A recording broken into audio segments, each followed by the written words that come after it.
साथियों, भारत टूरिज्म पर विश्वास करता है। टूरिज्म लोगों को जोड़ता है, लेकिन पाकिस्तान जैसा देश भी है जो टेररिज्म को ही टूरिज्म मानता है,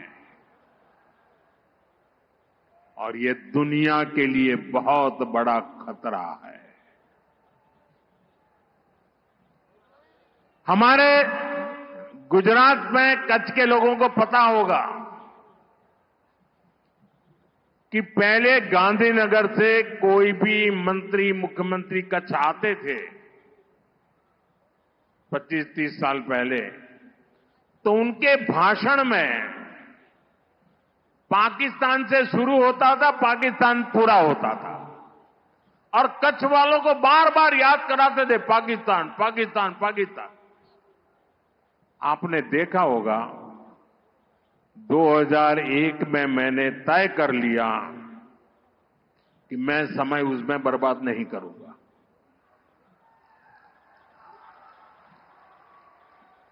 मैं कभी भी उस चीज के जिक्र ही नहीं करता था, मैं सिर्फ कच्छ की ताकत की बात करता था। भुला दिया था मैंने।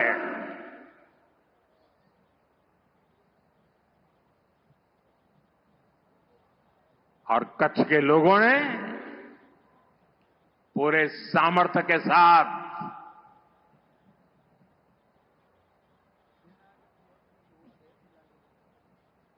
पाकिस्तान को भी ईर्ष्या हो जाए वैसा कच्छ बना दिया। दोस्तों, साथियों, हमारी नीति आतंकवाद के खिलाफ जीरो टॉलरेंस की है। ऑपरेशन सिंदूर ने इस नीति को और स्पष्ट कर दिया है। जो भी भारतीयों का खून बहाने की कोशिश करेगा,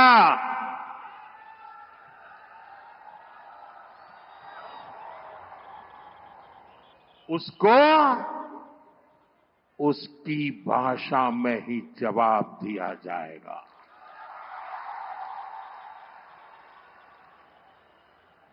भारत पर आंख उठाने वाले किसी भी कीमत पर बख्शे नहीं जाएंगे। साथियों, ऑपरेशन सिंदूर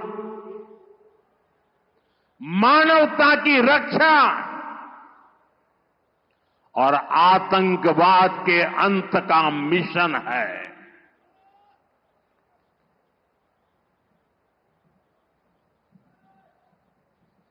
22 मई के बाद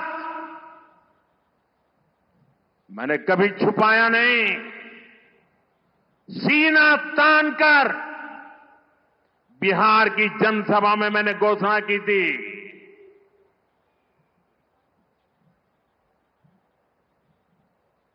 मैं आतंकवाद के ठिकानों को मिट्टी में मिला दूंगा।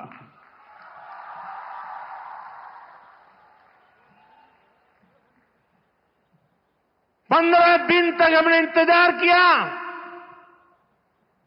फिर पाकिस्तान आतंकवाद के खिलाफ कोई कदम उठाएगा,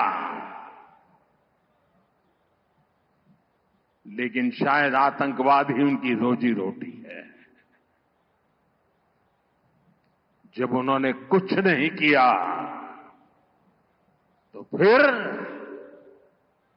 मैंने देश की सेना को खुली छूट दे दी। भारत के टारगेट पर आतंकवादियों के हेडक्वार्टर थे। सैकड़ों किलोमीटर अंदर जाकर के अगल बगल में किसी का भी नुकसान हुए बिना सीधी चोट करके आ गए। सटीक वार किया। ये दिखाता है कि हमारी सेना कितनी सक्षम और कितनी अनुशासित है। हमने दुनिया को दिखाया कि हम आतंकवाद के अड्डों को, उनके ठिकानों को यहां बैठे बैठे मिट्टी में मिला सकते हैं। साथियों, भारत की कार्रवाई से पाकिस्तान कैसे बौखला गया, ये भी हमने देखा है।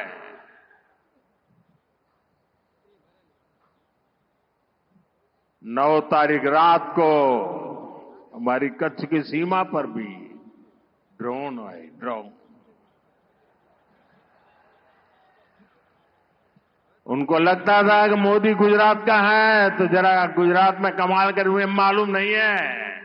जरा 71 को याद कीजिए, ये जो वीरांगना यहां आई थी ना, उन्होंने तुम्हें धूल चटा दी थी। ये माताएं बहनें उस समय 72 घंटे में रनवे तैयार कर दिया और हमने हमले फिर से चालू कर दिए थे। और आज मेरा सौभाग्य है कि 71 की लड़ाई की उस वीरांगना माताओं ने आकर के मुझे आशीर्वाद दिए हैं। इतना ही नहीं, सिंदूर के वृक्ष का पौधा भी दिया है। माताएं बहनें, आपका दिया हुआ ये पौधा अब पीएम हाउस में लगेगा।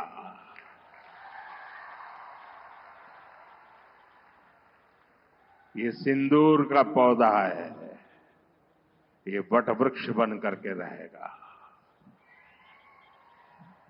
साथियों, पाकिस्तान ने, हमने तो आतंकवादियों के ठिकानों पर हमला किया था, उन्होंने हमारे निर्दोष नागरिकों पर हमला करने की कोशिश की। और जब उनके ड्रोन दिखने लगे तो पलक झपकते ही एक के बाद एक, आपने देखा कैसे गिरते थे।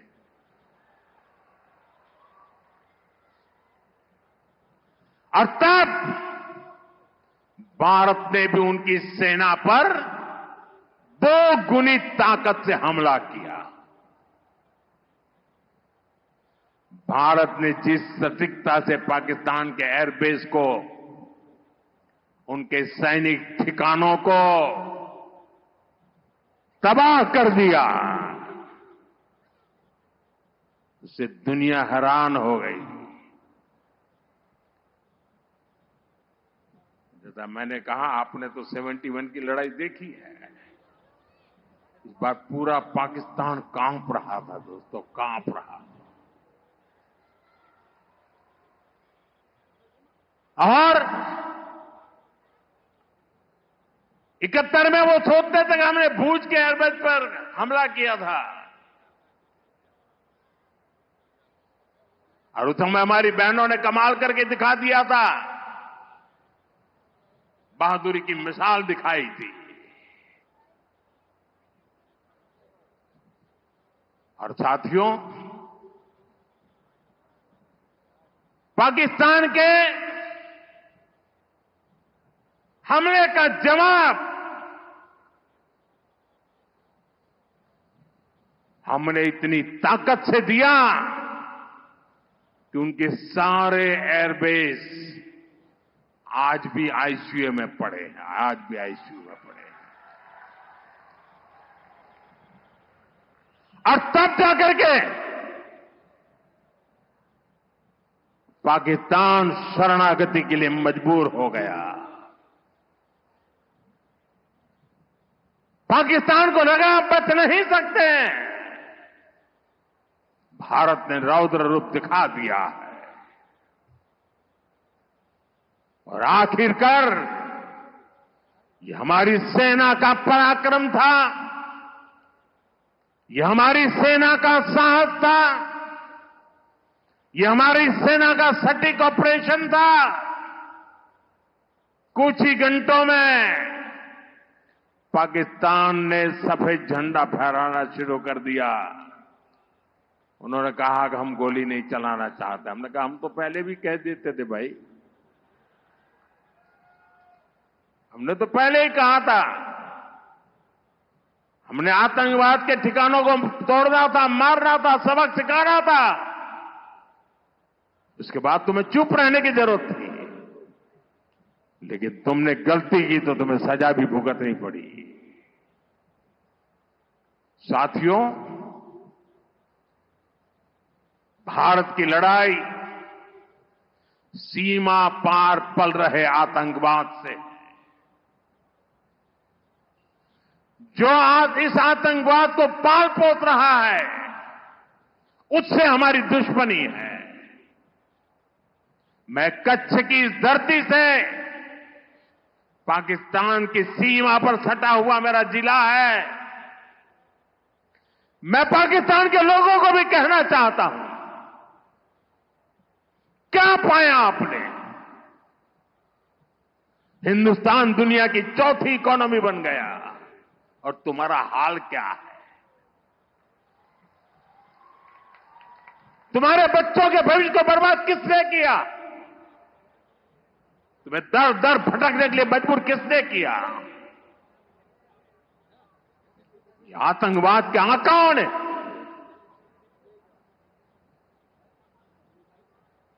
वहां की सेना का अपना एजेंडा, पाकिस्तान के नागरिकों, खास करके वहां के बच्चे, ये मोदी की बात कान खोल करके सुन लो। ये आपकी सरकार और आपकी सेना आतंकवाद को समर्थन दे रही है। आतंकवाद पाकिस्तान की सेना और सरकार के लिए पैसा कमाने का जरिया बन गया है। पाकिस्तान के युवकों को तय करना होगा, पाकिस्तान के बच्चों को तय करना होगा, क्या ये रास्ता उनके लिए ठीक है? क्या उनका भला हो रहा है? सत्ता के लिए जो एक खेल खेले जा रहे हैं, क्या उससे पाकिस्तान के बच्चों की जिंदगी बनेगी? मैं पाकिस्तान के बच्चों को कहना चाहता हूं, ये आपके हुक्मनारा, ये आपकी सेना आतंकवाद के साए में पल रही है। वो आपके जीवन में खतरे पैदा कर रही है, आपके भविष्य को नष्ट कर रही है, आपको अंधेरे में धकेल रही है। पाकिस्तान को आतंक की बीमारी से मुक्त करने के लिए पाकिस्तान के अवाम को आगे आना होगा, पाकिस्तान के नौजवानों को आगे आना होगा। सुख चैन की जिंदगी जियो, रोटी खाओ, वरना मेरी गोली तो है ही।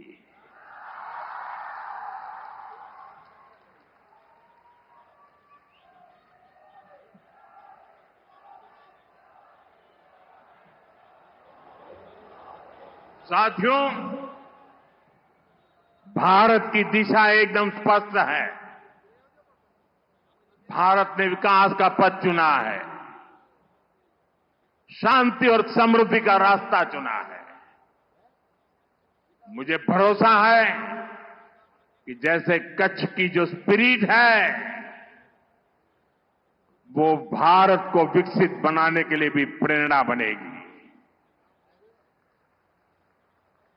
મારા કચ્છી ભાઈ બહેનો, હવે થોડા દાડા પછી આપણો અષાઢી બીજ આવશે, આપણું કચ્છી નવું વર્ષ। અહીં આવ્યો છું, પહેલા તો અહીં અષાઢી બીજે આવવાનો મોકો લેતો હતો, પણ હવે આવવાનો નથી। તો આજે આપણા અષાઢી બીજના નવ વર્ષની શુભેચ્છાઓ મારા કચ્છી ભાઈઓ બહેનો દેતો જાઓ।